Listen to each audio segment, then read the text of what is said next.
भाई आगे बढ़ेंगे अब। अगला आपका जो पार्ट है ये भी प्रोनाउन का एक बड़ा पार्ट है, जहाँ पे हु, हुम, विच, दैट ये होते हैं रिलेटिव प्रोनाउन। इसका एक हिंट मैं आपको ऑलरेडी दे चुका हूँ शुरुआत के रूल्स में ही।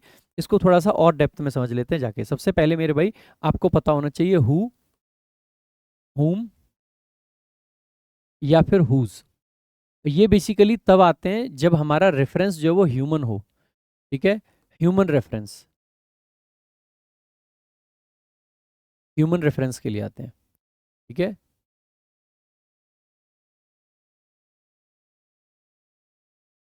ठीक है, ह्यूमन रेफरेंस के लिए आते हैं। इसके अलावा मेरे भाई अगर हम बात करते हैं विच की, ठीक है, तो ये नॉन ह्यूमन होता है। और अगर हम बात करते हैं दैट की, तो मेरे भाई ये कॉमन होता है, दोनों के लिए आ जाता है। ठीक है, छोटी छोटी बातें हैं, इनको ध्यान रखेंगे। ठीक है, एक बार और देखेंगे। ये जो हु होता है ना मेरे भाई, ये प्योरली सब्जेक्ट होता है। हुम जो होता है ये प्योरली ऑब्जेक्ट होता है। ठीक है, और ये हुज होता है ना, ये प्योरली पजेसिव केस होता है। ध्यान रखेंगे, हुज जो है ह्यूमन बीइंग का पजेसिव केस है। थिंग्स के पजेसिव केस के लिए ऑफ विच का यूज कर लेते हैं। विच आपका सब्जेक्ट और ऑब्जेक्ट दोनों हो सकता है, और दैट भी आपका सब्जेक्ट और ऑब्जेक्ट दोनों हो सकता है।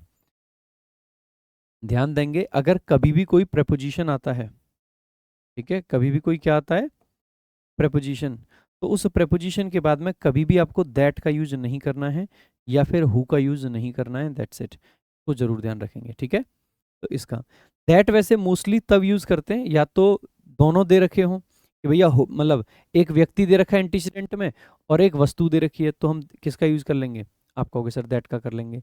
इसके अलावा कुछ सर्टेन केसेस में क्या है, जहाँ पे अगर आपका जो एंटीसीडेंट है उस एंटीसीडेंट के अंदर कोई सुपरलेटिव डिग्री आ रखी है या फिर कोई ओनली आ रखा है, ठीक है, या फिर कोई एवरी के साथ में कुछ आ रखा है, तो जो रिस्ट्रिक्ट कर मतलब बेसिकली जो ये रिस्ट्रिक्टिव होते हैं ना, इनमें बेसिकली क्या होता है, ऐसे एक्सप्रेशंस में हम रिलेटिव प्रोनाउन के रूप में दैट को लगाना प्रेफर करते हैं, खास करके ऑब्जेक्ट अगर हम यूज कर रहे हैं। सब्जेक्ट है तो हम हु भी चल जाता है, लेकिन ऑब्जेक्ट अगर है तो हुम या विच ना लगा के हम जनरली दैट लगाना प्रेफर करते हैं, तो ये भी ध्यान रखेंगे। ठीक है, तो ये कुछ कुछ चीजें हैं, तो इनका देख लेंगे। बाकी जो मेजर क्वेश्चन आता है, एक तो सब्जेक्ट वर्ब एग्रीमेंट का बनता है, जो मैं शुरुआत में आपको डिस्कस कर चुका हूँ कि भैया अगर कोई भी रिलेटिव प्रोनाउन आपका आ रखा है, उसके बाद जो वर्ब आएगी वो उस नाउन के अकॉर्डिंग आएगी जो उसका एंटीसीडेंट है। एंटीसीडेंट वही नाउन होता है जो उसका रेफरेंस होता है। तो एक तो इसमें क्वेश्चन ये आएगा कि कब आपको सब्जेक्ट की जरूरत है और कब आपको ऑब्जेक्ट की जरूरत है। ये खूब क्वेश्चन आता है हु और हुम के डिफरेंस पे। एक क्वेश्चन आपका ये बनता है कि कहाँ ह्यूमन रेफरेंस चाहिए और कहाँ नॉन ह्यूमन रेफरेंस चाहिए, इस पे भी क्वेश्चंस बनते हैं। ठीक है, और इसके अलावा सब्जेक्ट वर्ब एग्रीमेंट वाले क्वेश्चन बनते हैं। ये दो तीन टाइप के क्वेश्चन आपके बनते हैं, इसके अलावा कुछ ज्यादा बनता नहीं है। तो यहाँ पे एक बार देख लेंगे, हु जो है सब्जेक्ट है फॉर पीपल, हुम जो है ऑब्जेक्ट है फॉर पीपल, विच जो है थिंग्स के लिए आता है, एनिमल्स के लिए आता है, दैट दोनों के लिए आ सकता है। ये जनरली डिफाइनिंग क्लॉजेज में आता है। ठीक है, तो ऐसे एक्सप्रेशंस जिनको बेसिकली डिफाइन करने की जरूरत होती है उनमें, ठीक है, उनमें आता है। इसके अलावा हुज बेसिकली पजेसिव के लिए आता है। तो आगे देख लेंगे, हु वर्सेस हुम पे क्वेश्चंस बनते हैं। अब आप सिंपल सी बात है, अगर सब्जेक्ट चाहिए तो हु लगाएंगे, अगर ऑब्जेक्ट चाहिए तो हुम लगाएंगे। ठीक है, जैसे the girl who sings well, क्योंकि हमें देखो वो वाली लड़की जो अच्छा गाती है, द गर्ल हुम आई मेट, जिससे मैं मिला, इस तरीके से। तो सिंपल सी बात है, अगर आप हु हुम को ही सी से रिप्लेस करके देखोगे तो ऑब्वियस सी बात है कि वहां पे हु आएगा, और अगर वहां पे ही सी से रिप्लेस नहीं कर पा रहे हैं तो हुम आएगा। सिंपल बात है ना। डोंट रिपीट द प्रोनाउन, ये बात ध्यान रखनी है कि अगर हमने जिस चीज के लिए एक रिलेटिव प्रोनाउन यूज कर लिया तो उस चीज के लिए फिर हमें दूसरा प्रोनाउन यूज करने की जरूरत नहीं होती। जैसे ये देखना, the book which I bought it. अब क्योंकि मैं लिख चुका हूं द बुक, कौन सी बुक, जो मैंने खरीदी, तो आप कहोगे सर सब्जेक्ट ये रहा, तो रिलेटिव प्रोनाउन अपने आप में क्या है, आप कहोगे सर ऑब्जेक्ट है। तो अगर रिलेटिव प्रोनाउन खुद ऑब्जेक्ट है तो अलग से ऑब्जेक्ट नहीं लगाना, यहाँ पे इट गलत हो जाएगा। ठीक है, तो ये वाली बात आपको विशेष करके ध्यान रखनी है। देख लेते हैं एक बार आगे। तो द मैन हुम इज सिटिंग, अब आप कहोगे ही इज सिटिंग सही है ना, मतलब ही इज स्टैंडिंग सही है ना। आप कहोगे सर आसानी से यहाँ पे ये देखो इज वर्ब है, इज वर्ब है तो इसके आगे हमें ऑब्जेक्ट चाहिए कि सब्जेक्ट। आप कहोगे सर वर्ब के जस्ट पहले हमें सब्जेक्ट की जरूरत पड़ेगी, तो हु इज स्टैंडिंग हमें लिखना चाहिए, ना कि हुम। तो द मैन, कौन सा मैन, हु इज स्टैंडिंग, क्योंकि मैन सिंगुलर है तो इज आपका सही है। There is my uncle. I met a girl who I had seen before. अब जैसे आप देखोगे आई सब्जेक्ट है, इसके लिए मैट वर्ब है, द गर्ल आपका ऑब्जेक्ट है। अब क्योंकि हैड सीन आपकी वर्ब है, इसके लिए आई सब्जेक्ट है। आप कहोगे सर जो वर्ब थी उनके लिए सब्जेक्ट तो आ गए, तो फिर ये एक्स्ट्रा सब्जेक्ट क्यों बचा हुआ है, इसको सब्जेक्ट से हटा के ऑब्जेक्ट बना देंगे तो whom बन जाएगा। आगे देखो, द बुक आपका सब्जेक्ट है, विच आपका रिलेटिव प्रोनाउन है, आई सब्जेक्ट है, बॉट इट भी लिख रखा है। आप कहोगे सर जब बॉट वर्ब का ऑब्जेक्ट विच आ रखा है तो इट की जरूरत हमें नहीं पड़ेगी। सी सब्जेक्ट है, इज आपकी वर्ब है, सी इज द लेडी।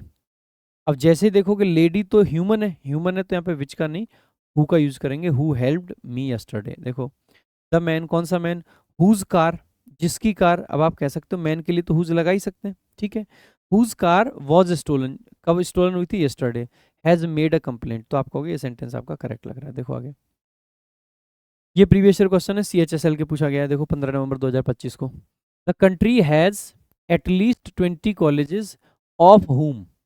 अब देखो भाई कॉलेजेस क्या व्यक्ति होते हैं, आप कहोगे नहीं है, तो फिर ऑफ के बाद में हुम कैसे आ सकता है, ये गलत हो जाएगा, ठीक है।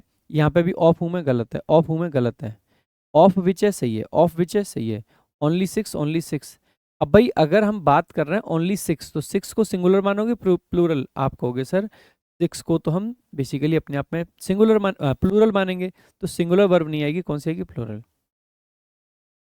Option D is the correct answer. अगला देखो, my elder brother which you will meet later. भाई माई एल्डर ब्रदर के साथ में विच आएगा या हु आएगा, आप कहोगे सर यहाँ पे तो हुम आएगा, क्योंकि आगे मीट वर्ब है और सेल विल आपकी हेल्पिंग वर्ब है, यू इसका सब्जेक्ट है, तो सब्जेक्ट तो आगे आ रखा है, माई ब्रदर के लिए ये वर्ब आ रखी है, तो सब्जेक्ट दे रखा है, तो फिर हु का नहीं किसका यूज करेंगे हम, हुम का।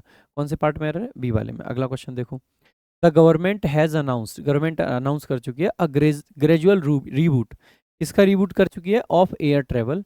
हु वॉज हाल्टेड, भाई एयर ट्रेवल के लिए हु लगाएंगे, आप कहोगे बिल्कुल भी नहीं सर, क्या लगाना चाहिए हमें, विच लगाना चाहिए, विच वॉज हॉल्टेड। देखो अगला क्वेश्चन, द बॉय विच, अब जैसे देखोगे क्या बॉय के लिए विच लगा दोगे, आप कहोगे कतई नहीं सर, बॉय के लिए क्या लगाएंगे, भाई हुम लगाएंगे। अब कौन सा आएगा, तो स्टोल वर्ब है, वर्ब के पहले सब्जेक्ट आएगा तो हु का यूज कर लेंगे। भाई मजा आया। अगर आप चाहते हो कि आप सारे 101 रूल्स देखें तो आप देख सकते हैं प्रशांत सोलंकी इंग्लिश यूट्यूब चैनल पर जाकर। और अगर आप चाहते हैं कि सारे रूल्स को एड फ्री देखें, साथ में टेस्ट लगा के प्रैक्टिस भी करें, तो आप डाउनलोड कर सकते हैं टॉपर्स विजडम ऐप, क्योंकि वहां पर सब अवेलेबल है।